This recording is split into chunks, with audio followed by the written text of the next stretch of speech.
So today I'm going to talk about the games I've had the good fortune to run and to play in 2023. Now this video is inspired by one by Wes Allen of DM's Tales, and I have that linked down below so you can go and check that out. And let's talk about all this after the intro.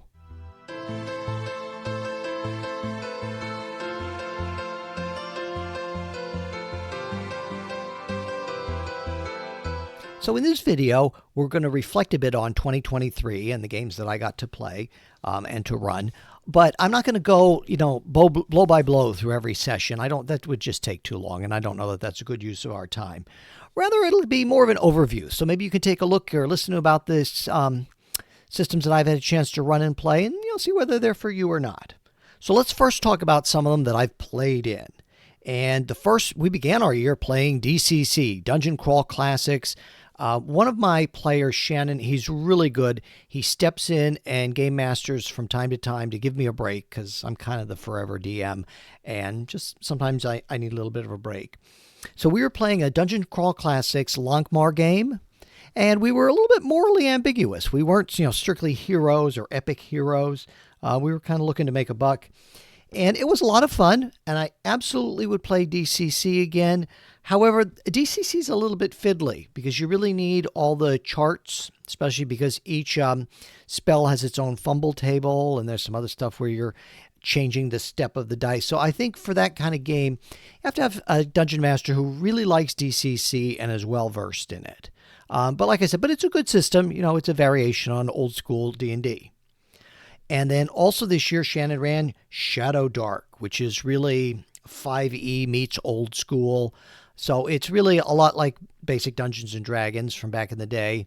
However, it's the standardized D20 mechanic, that people are used to nowadays. And it was definitely a good time.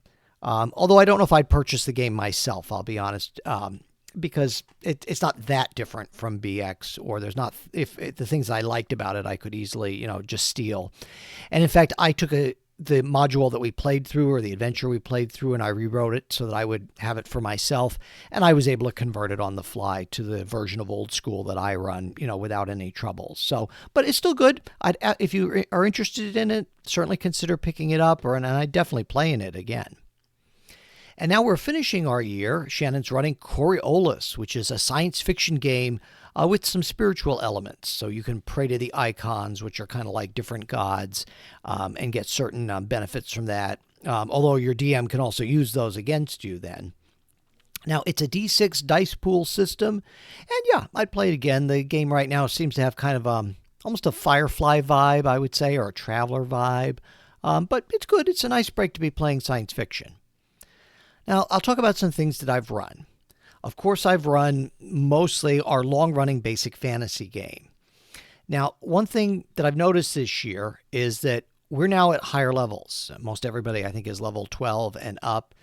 And spells are just very, very powerful. They can just shut down opponents, within one round when they get to do their particular spells. Things like, they're bedazzling them, or beguiling them, or using these fork lightning. So it can be very difficult in terms of being a GM to try and provide the challenges, I think, in combat scenarios. So, some options, of course, are to throw more opponents or some varied opponents, or to go back to some things like with AD&D where there's a little bit more magic resistance for certain types of opponents, certain magical opponents. But that higher level can be tough. It really can be tough. And I don't think that's strictly true with just basic fantasy or old school D&D.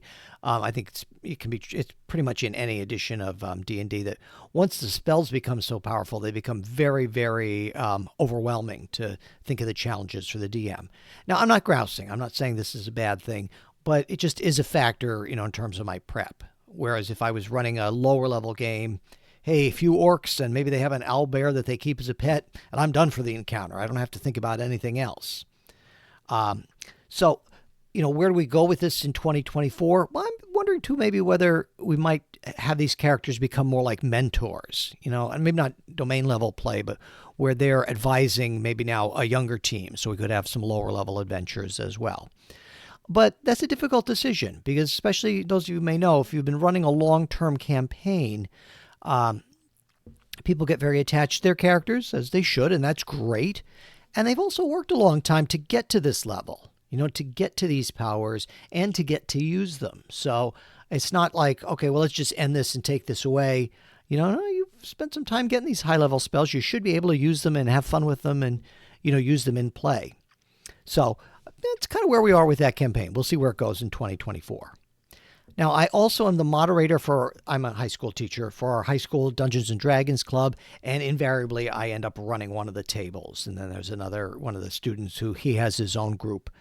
So usually we have 2 tables. But for that, I'm using a roll under system, very much like White Hack or Black Hack, if you're familiar with those games. And the students have no problem with it. It runs really, really easily. It's very easy to run. It's kind of the usual things with teenagers. They can't always make every session, or, I've had students who they can't make it because they have to study for their algebra test, and I want them to study for their algebra test. I have to be a teacher first. And we have shorter sessions, so it's a different thing. It's more like it's a much more casual game, and that's okay. I think I just feel very blessed that I'm allowed to have the club and to run the club, and to give people maybe their first or second experience with Dungeons and Dragons. And then this fall, couple other things I also ran. I ran a one-shot Star Trek game using Starships and Spacemen 2nd edition, and boy, that was a blast. It's roll under. It's very, very easy to run and adjudicate, and it was just such a breath of fresh air to be running something different. And I really like Star Trek, and I think it's, most people do. It's part of our cultural experience, so I would love to run it again. And then we also ran a Christmas-themed game where they were playing the characters, mostly like from the Rankin Bass specials, like Yukon Cornelius and Fireball and people like that. And it was absolutely silly and immature. They had to rescue the conductor of the Polar Express who was being held captive by Scrooge. And it was just really nice. It was just a very non-serious evening, and I think that's okay once in a while. So let's kind of wrap things up. In summary, I think for myself in 2023, it was a really good year of gaming in that I got to play, multiple different systems and to run a few different systems. And I just thank my group for a good year of gaming and for any support for, being willing to try different things. And I'm sure you will in the future as well. And I like to hope that maybe I've grown a little bit as a game master, dungeon master. I think it can be hard to gauge that. It's hard. You can't, it's not like math or learning a foreign language where you have more skills that you're easily able to quantify, or, more vocabulary and grammar like in a foreign language. So it's kind of hard to quantify where I've grown as a game master, a dungeon master, but I just hope that I have. So, I guess that's up to my players to tell you about that or not. So I hope you had a really good year in gaming in 2023, and hopefully maybe you'll even tell us about it. Tell us about it in the comments below, and hope to see you moving forward. I also thought about ending talking about, what would I like in 2024, but I think I'm going to save that for a separate video. So we'll see you again soon. So if you'd like to check out or purchase any of our products, we have 3 books that are in print: The Star Mermaid, The Dwarven Pickup Truck, and The Sky Tree. And the best place to get the print versions is through Amazon or Lulu. And also over on DriveThru, you can get the digital versions, or we have a number of other adventures and character classes and even some stock art available on DriveThru. And then on the Roll20 Marketplace, we have some map packs and also character cards for use. So wherever you like to shop, odds are we're there. And hopefully, we hope that you'll subscribe and like the video, and we'll see you next time.